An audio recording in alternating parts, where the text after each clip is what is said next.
ഇടിച്ചക്ക തോരൻ നമുക്ക് സിമ്പിൾ ആയിട്ടൊന്ന് അറേഞ്ച് ചെയ്താലോ. ഉപ്പിട്ട് വേവിച്ച കുഞ്ഞു ചക്ക, തേങ്ങ, മുളക്, ഉള്ളി, ജീരകം, പിന്നെ വെളുത്തുള്ളി, ഇതെല്ലാം നമുക്ക് ക്രഷ് ചെയ്തെടുക്കാം.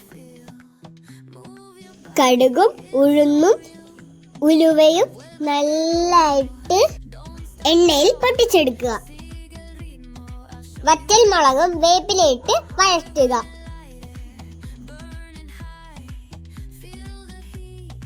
ചതച്ച് വെച്ച് തേങ്ങയും ഇടിച്ചക്കയും നല്ലതായിട്ട് മിക്സ് ചെയ്യുക.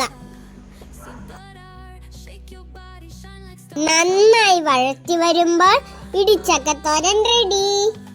ഈ സമയത്ത് ഉപ്പും ചേർക്കാൻ മറക്കല്ലേ.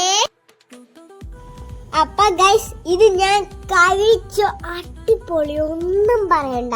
അപ്പൊ നിങ്ങളും ഒന്ന് ഉണ്ടാക്കി നോക്കണേ. അപ്പൊ ലൈക്ക് ചെയ്യണം, ഷെയർ ചെയ്യണം, സബ്സ്ക്രൈബ് ചെയ്യണം. ബൈ.